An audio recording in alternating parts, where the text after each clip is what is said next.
नमस्कार दोस्तों, मैं संतोष कुमार द्विवेदी स्वागत करता हूं आपका आपके अपने चैनल संतोष की मैथशाला पे। आज हम एक्सरसाइज 4.2 करने वाले हैं मैथ्स का, क्लास 12th का। पिछली बार तक हमने 4.1 तक कंप्लीट किया है। तो 4.2 basically is the introduction and utilisation of properties of determinant. Determinant की प्रॉपर्टीज़ के बारे में आज हम सीखेंगे। तो हम पूरी की पूरी प्रॉपर्टीज़ एक बार में नहीं करेंगे, हम प्रॉपर्टीज़ करते जाएंगे, उनके ऊपर क्वेश्चंस जो उनके एप्लीकेशंस के लिए है वो सारे क्वेश्चन साइड बाय साइड करते जाएंगे, ताकि आपको प्रॉपर्टीज़ तो समझ में आए ही, साथ में ये भी समझ में आए कि उन प्रॉपर्टीज़ का इस्तेमाल कैसे करना है। तो याद रखिएगा, ये बहुत इंपॉर्टेंट टॉपिक होने वाला है। इसमें से एग्ज़ाम में बड़े मार्क्स का क्वेश्चन ज़रूर आता है। तो आइए देखते हैं, स्टार्ट करते हैं। प्रॉपर्टीज़ ऑफ डिटर्मिनेंट्स, एक्सरसाइज 4.2, और ये है प्रॉपर्टीज ऑफ डिटर्मिनेंट। मैं फिर से बोल रहा हूँ कि एक ही बार में सारे के सारे प्रॉपर्टीज़ के बारे में हम डिस्कस नहीं करेंगे। हम स्लोली स्टेडीली धीरे धीरे प्रॉपर्टीज़ के बारे में डिस्कस करेंगे और उनके ऊपर क्वेश्चंस को साथ में सॉल्व करेंगे, ताकि हमको अच्छे से समझ में आ जाए। नंबर 1, ये क्लास थोड़ी सी लंबे होने वाली है, 1, 2, 3 सीरीज़ में ये बनेगी, ताकि आराम से आपको धीरे धीरे समझ में आए। इसमें जल्दीबाजी करने की कोई भी ज़रूरत नहीं है। तो आइए देखते हैं, शुरू करते हैं प्रॉपर्टीज ऑफ डिटर्मिनेंट। मान लीजिए कि एक डिटर्मिनेंट आपके पास A है, ठीक है। ये कुछ इस तरीके से है, A1, B1, C1। डिटर्मिनेंट को हम स्ट्रेट लाइन में रखते हैं, मैट्रिक्स की तरह इस तरीके से मोड़ते नहीं हैं, स्क्वायर ब्रैकेट में नहीं। डिटर्मिनेंट कैसा होता है? बिल्कुल सीधा।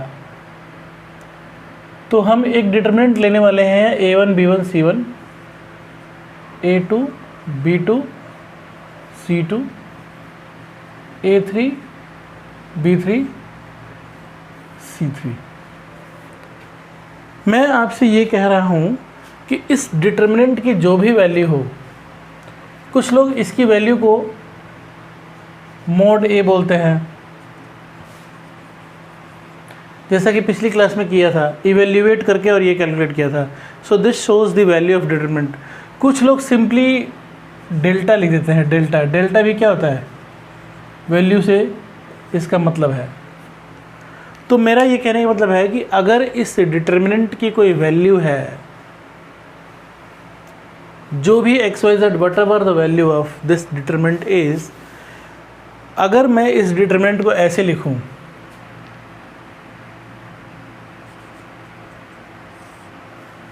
अगर मैं इस डिटर्मिनेंट के ये जितने भी रोज़ हैं, ये वाले रोज़ हैं, रो 1, ये रो क्या है? रो 2, और ये क्या है? रो 3। तो अगर मैं इस डिटर्मिनेंट को ऐसे लिख दूँ, A1, A2, A3, B1, B2, B3, C1, C2, C3। आपने क्या देखा यहाँ पे कि जो रो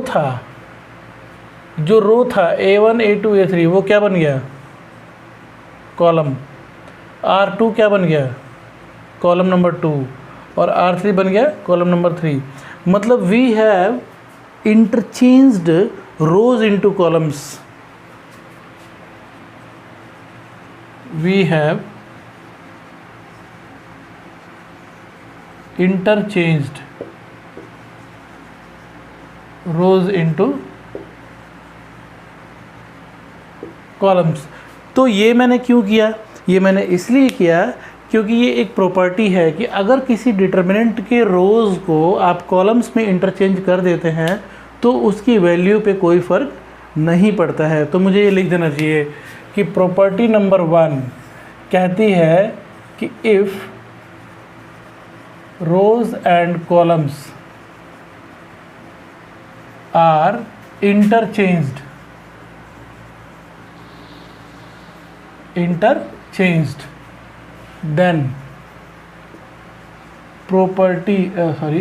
then value of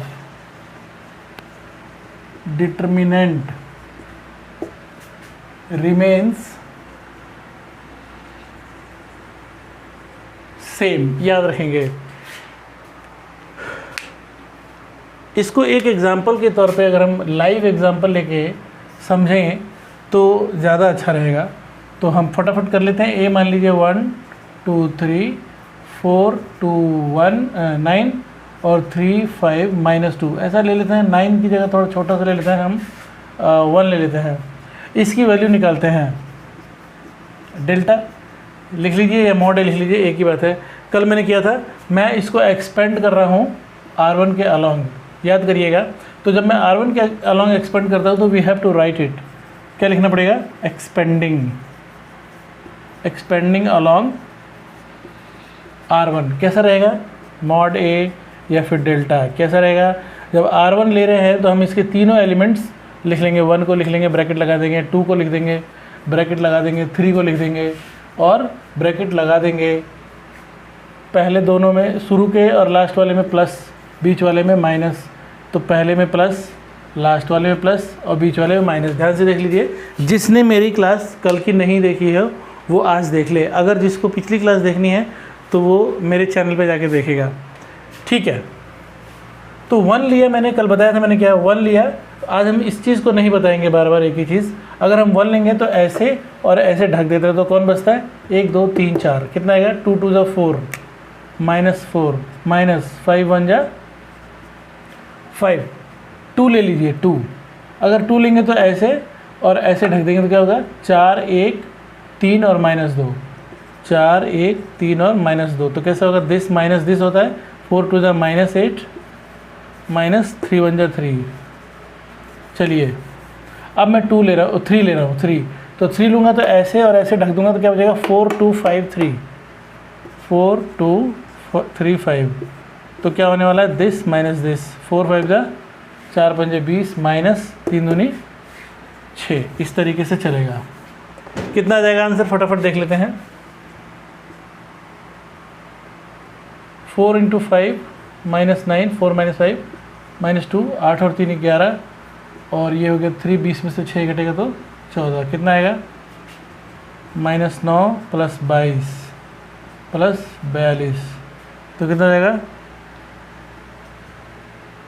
22 और 9 12 13 13 और 42 5 55 इज द आंसर।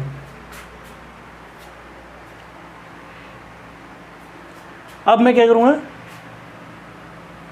इंटरचेंज कर देता हूँ। अब क्या करता हूँ?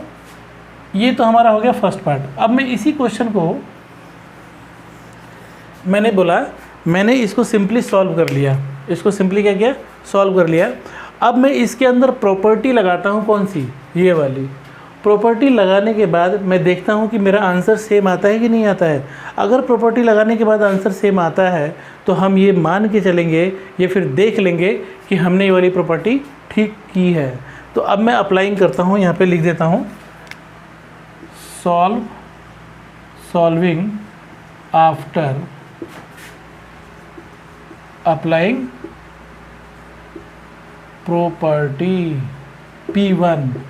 ये P1 मैंने लिखा है। ज़रूरी नहीं है कि P1 मतलब यही, कुछ भी हो सकता है। कोई दूसरी प्रॉपर्टी भी P1 की जगह पर आ सकती है। चूँकि पहली प्रॉपर्टी है मेरी, मैंने लिखा है, इसलिए मैंने इसको P1 के नाम से लिखा है। तो जब हम पहली प्रॉपर्टी अप्लाई करेंगे तो हमको क्या करना पड़ेगा? इंटरचेंजिंग। किस चीज़ को इंटरचेंज करते हैं? Rows by columns. मतलब कॉलम और रो को इंटरचेंज करते हैं। तो क्या बनने वाला है? मेरा जो A बनने वाला है वो 1 2 3 की बजाय 1 2 3 ऐसे करना पड़ेगा। 4 2 1 इसकी बजाय ऐसे लिखना पड़ेगा। और 3 5 -2 की बजाय ऐसे आना पड़ेगा। ठीक है, बिल्कुल। देखिए मैंने रो को कॉलम में कन्वर्ट कर दिया है। अब ये मेरा क्या है? R1। तो क्या करना पड़ेगा? Expanding along R1। तो क्या होगा? मॉड ए या फिर डेल्टा, जो मन करे कह लो। तो इसका 1 ब्रैकेट में लग जाएगा, इसका 4 ब्रैकेट लग जाएगा और इसका 3 ब्रैकेट लग जाएगा, पहले और लास्ट वाले में प्लस, बीच वाले में माइनस। अगर 1 लेंगे तो ये ढक देंगे, ये ढक देंगे, क्या बचेगा 2 5 1 -2, 2 2 द -4 -5 -4 -5, फिर 4 लेंगे ऐसे और ऐसे ढक देंगे तो 2 2 द -4 -15 -4 -15, 3 लेंगे तो ये और ये ढक दीजिए तो 2 1 2, 3 2 6, 2 -6। समझ में आ गया ना? कितना करेंगे? -9 -19 -4 कितना आएगा? -9 19 चौके 76 प्लस 76 -12, तो 12 और 9 कितना होता है? 21। 76 -21 55। So answer remains same. देखिए दोनों आंसर क्या है? सेम है। मतलब हमारे दिमाग में ये प्रॉपर्टी सेट हो जानी चाहिए कि अगर रो को कॉलम में कन्वर्ट करेंगे तो क्या होगा? डिटर्मिनेंट की वैल्यू चेंज नहीं होगी। ये तो फिक्स हो गया, हमारे दिमाग में सेट हो गया। याद रखिए कि किसी भी रो को किसी भी कॉलम से, पूरे के पूरे रोज को अगर पूरे के पूरे कॉलम्स पे कन्वर्ट कर देंगे, value of determinant will remain same. Alright,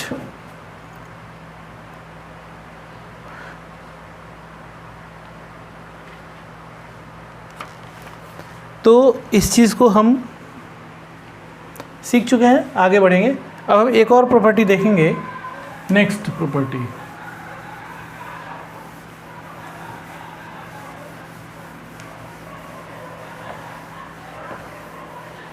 अब हम जो करेंगे वो प्रॉपर्टी नंबर 2 करेंगे। ये मैं इसलिए बता रहा हूँ कि प्रॉपर्टीज़ में एक बार अच्छे से आप समझ जाइए, उसके बाद क्वेश्चंस को करना बड़ा आसान हो जाएगा। लेकिन बिना प्रॉपर्टी समझे हुए बेसिक चीज़, जो प्रॉपर्टी की बिल्कुल बेसिक चीज़ें हैं, वो तक हमको अच्छे से समझ में आनी चाहिए। उसके बाद ही हम इन प्रॉपर्टीज़ को अपने क्वेश्चंस में अप्लाई कर सकते हैं और कॉन्फिडेंस के साथ अप्लाई कर सकते हैं और हमारा आंसर भी ठीक आएगा। तो प्रॉपर्टी नंबर 2 क्या बोलते हैं, आइए देखते हैं। प्रॉपर्टी नंबर 2 मैं यहाँ पे आपके सामने पहले लिखूँगा, उसके बाद इसकी स्टेटमेंट लिखूँगा। अब फिर से वही एक स्टेटमेंट, एक डिटरमिनेंट लेना पड़ेगा मेरे को। क्या? A B C, A1 B1 C1, A2 B2 C2, A3 B3 और C3। ये मेरा डिटरमिनेंट है। मेरा ये कहने का मतलब है कि आपकी इच्छा है कि 2 रोज़ को या 2 कॉलम्स को आप इंटरचेंज कर सकते हैं। समझ में नहीं आया ना? मैं करके दिखाता हूँ। मान लीजिए कि ये हमारा कॉलम नंबर 1 है, this is column number 1 and this is column number 2 and this is column number 3। Naturally मैं क्या कर सकता हूँ कि इस डिटरमिनेंट को ऐसे भी लिख सकता हूँ, B1 B2 B3, A1 A2 A3, C1 C2 C3। ये मैंने क्या कर दिया? देख के बताइए, देख के क्या कर दिया मैंने C1 की जगह C2 और C2 की जगह C1, ये वाला पहले और ये वाला बाद में लिख दिया। मैंने क्या कर दिया? अप्लाई कर दिया। अप्लाइंग C1 की जगह C2 और C2 की जगह C1, ऐसा लिखा है मैंने। यही तो किया है।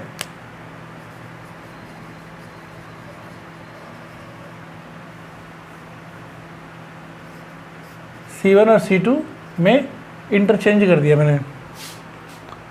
तो आप सोच रहे होंगे कि ये क्यों किया?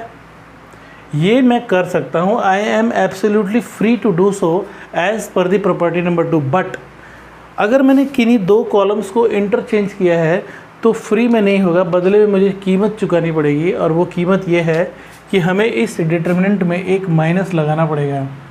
मेरा मतलब ये है कि एक interchange, 1 interchange is equal to 1 minus,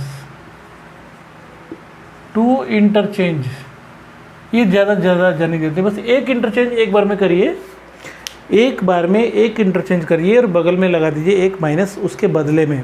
अच्छा जी, ठीक है। अब मैं क्या कर रहा हूँ, अब मेरा ये हो गया C1, ये मेरा हो गया C2 और ये मेरा हो गया C3। अब मैं एक काम करता हूँ, C2 और C3 को इंटरचेंज करता हूँ। तो मैं यहाँ पे लिखना पड़ेगा मुझे, अप्लाइंग C2 C3। पैनिक होने की बिल्कुल ज़रूरत नहीं है, ये सारी की सारी चीज़ें दिमाग में अपने आप ही सेट हो जाती हैं। बेहद आसान, बेहद सिंपल है। ठीक है जी, तो मैं कर दे रहा हूँ।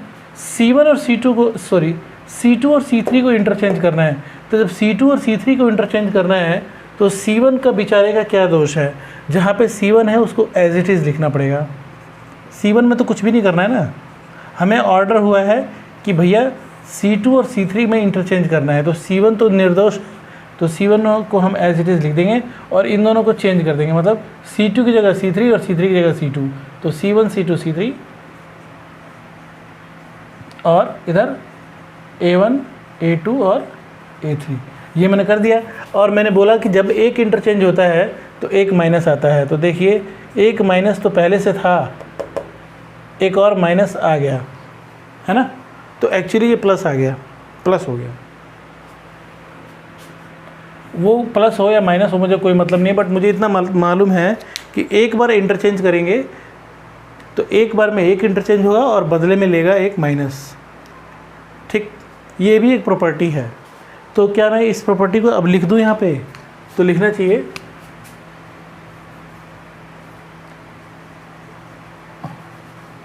टू रोज, दो रोज या फिर columns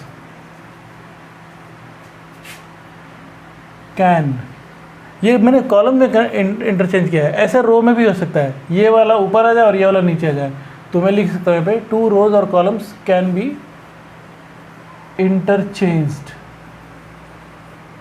can be interchanged provided, अगर प्रोवाइडेड वन नेगेटिव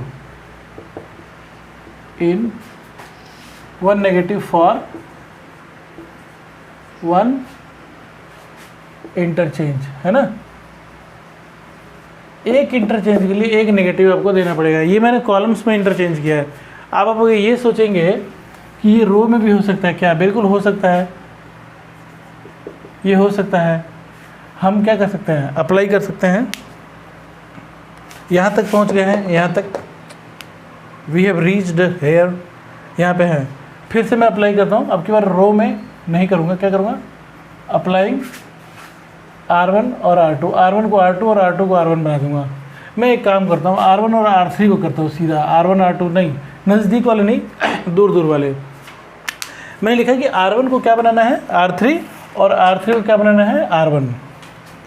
ये है आपका R1, ये है आपका R3 और ये है आपका R2।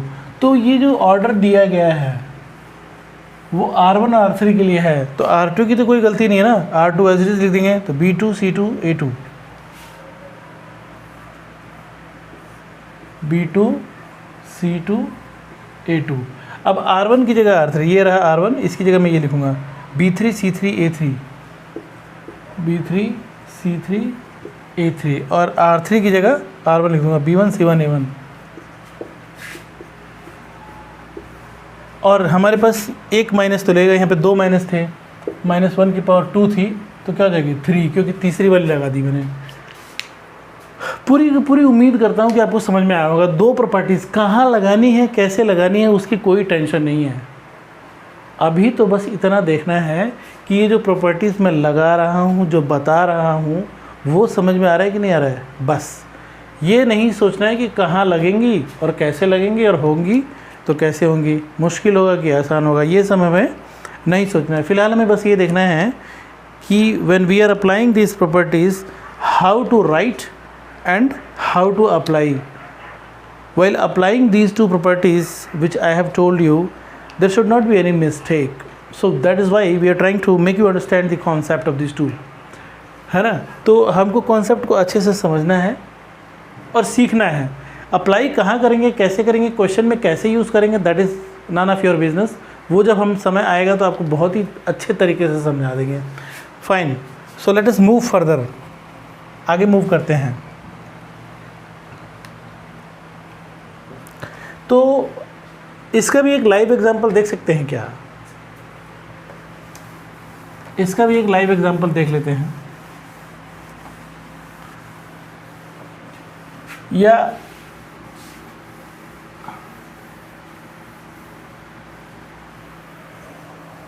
इसको हम डायरेक्ट क्वेश्चन में अप्लाई करेंगे। So let us move forward. आइए देखते हैं नया property.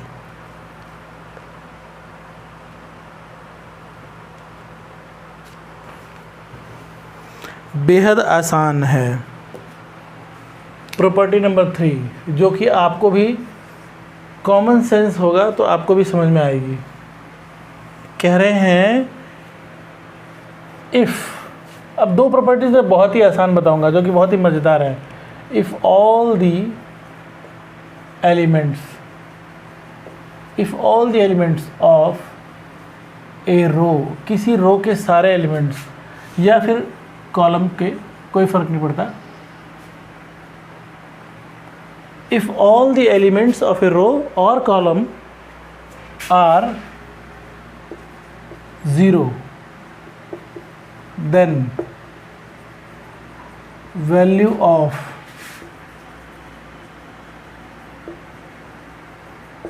determinant is 0। Value of determinant की वैल्यू भी क्या हो जाती है? 0। कैसे भला? अगर ये एक डिटर्मिनेंट ए है 0 0 0, रो 1 सारे 0 हैं, 1 2 3 4 5 6, तो मेरा ये कहने का मतलब है कि डेल्टा या फिर मोड ए कितना होगा? 0। आपको देख लेना पड़ेगा कॉमन सेंस। अगर हम इसको, ये R1 है ना, मैंने क्या लिखा? If all elements of a row, किसी रो के सारे एलिमेंट्स या किसी कॉलम के भी सारे एलिमेंट्स, अगर ये ऐसा भी होता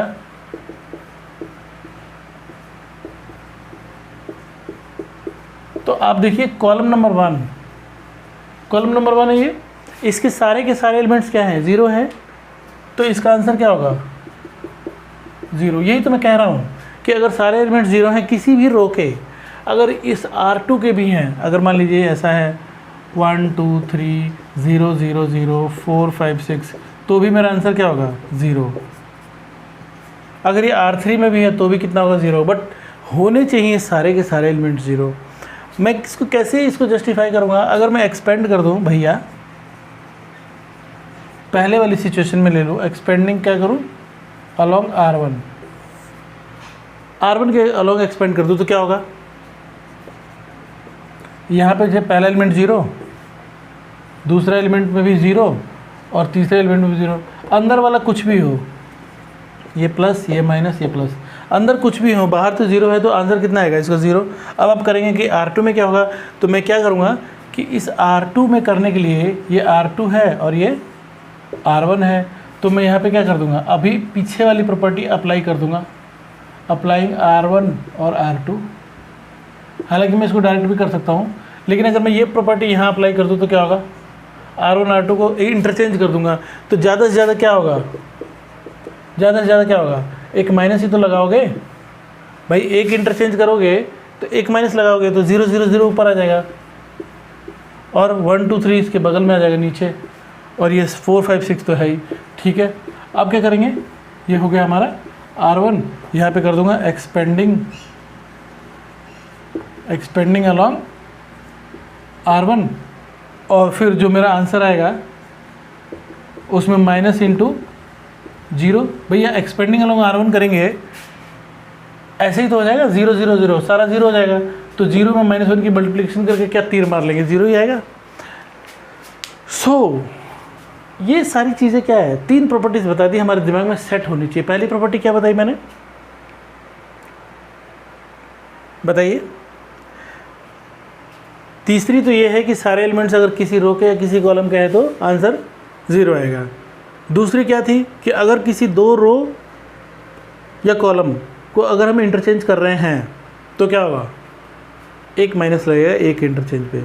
और पहली प्रॉपर्टी क्या थी, पहली प्रॉपर्टी ये थी कि हम किसी डिटर्मिनेंट की वैल्यू या उसके ट्रांसपोज की वैल्यू निकालें तो दोनों सेम होगा। ट्रांसपोज माने अगर डिटर्मिनेंट के जितने भी रोज़ हैं उनको कॉलम्स बना दिया जाए, ये जितने भी कॉलम्स हैं उनको रोज़ बना दिया जाए तो क्या होगा, उस डिटर्मिनेंट की वैल्यू पे कोई फ़र्क नहीं पड़ने वाला है। ये हमने सीखा था। तो ये 3 प्रॉपर्टीज़ हमने सीख ली हैं जो कि टिप्स पे होना चाहिए, हमको याद होना चाहिए। एक और देख लेते हैं, बहुत ही आसान है, ये तो बेहद आसान है। एक और देख लीजिए, 4 प्रॉपर्टीज़, और उसके बाद हम क्वेश्चंस करेंगे और फिर जब ज़रूरत होगी ना तब जाकर मैं आपको और प्रॉपर्टीज़ बताऊंगा। बट फ़िलहाल हम 4 प्रॉपर्टीज़ सीखने के बाद 3 तो हम सीख चुके हैं, 4 एक और ले लेते हैं, उसको सीख लेते हैं और सीखने के बाद हम चलेंगे अपने क्वेश्चंस पे। सो प्रॉपर्टी नंबर 4 जो कि आसान है इसलिए मैं बता रहा हूँ। प्रॉपर्टी नंबर 4 क्या कहता है, फिर से पहले मैं लिखूँगा तब जाके बात करूँगा। एक डिटरमिनेंट है, मान लीजिए 4 5 6 4 5 6 2 9 -2 -9 7। इसका आंसर कितना होगा, 0। अच्छा जी, एक और एग्जांपल ले लेते हैं, बताऊंगा अभी क्यों हो रहा है ऐसा। ये A1 ये A2। एक और ले लीजिए 4 5 6 9 19 28 4 5 6। इसका आंसर कितना होगा, बहुत बढ़िया। क्यों हो रहा है ऐसा, ये सोचते रहो बैठ के, जितना ज़्यादा सोचोगे उतना अच्छा रहेगा। 4 5 6 7 8 9 7 8 9 कितना होगा इसका आंसर, 0। बहुत ज़्यादा सोच लिया ना। मुझे लगता है कुछ लोगों ने आप में से सोच भी लिया होगा कि ऐसा क्यों हो रहा है। मेरा ये कहने का मतलब है जिसने नहीं सोचा वो सोच ले, सोचने की प्रैक्टिस डालिए। We should be master in comprehension. I mean to say that if something is written in front of you, then you should always try to understand the pattern which it is following.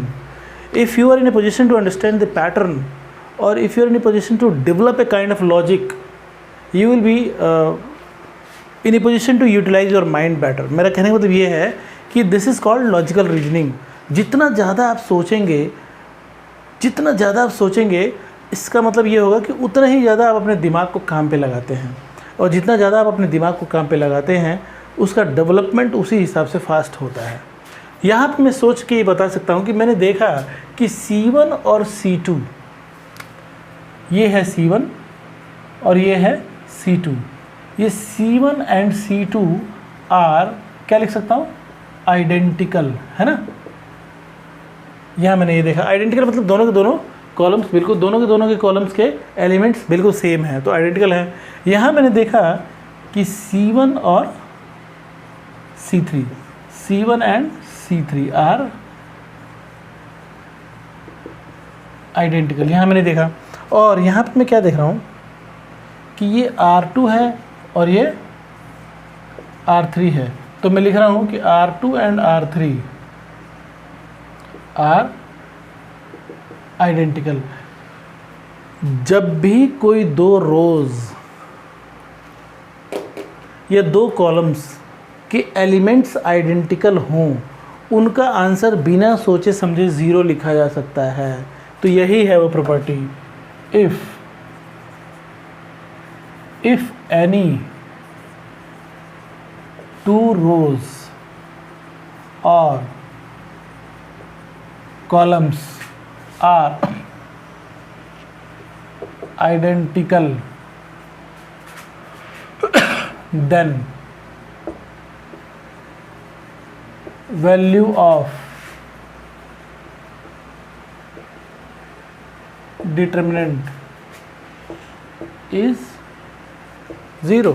ठीक है, याद रखिएगा, कभी भी किसी question में हमारे पास ऐसी सिचुएशन आए कि हमारे पास एक डिटर्मिनेंट हो और लिखा हो A B C, A square B square C square A B C, इसका आंसर कितना होगा?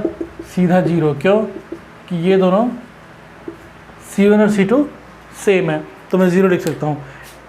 कहीं पे भी किसी भी क्वेश्चन में अगर हमको ये सिचुएशन का सामना करना पड़ता है तो straight away we can write 0, क्योंकि ये प्रॉपर्टी है। और अगर आप इसको एक्सपेंड करके खोल के देखेंगे भी ना, हर बार आपका आंसर 0 ही आएगा। So these are 4 properties friends, and we should move forward to utilise these 4 properties in solving our determinant problem. So we'll meet in the next class for applying these 4 properties. Thank you.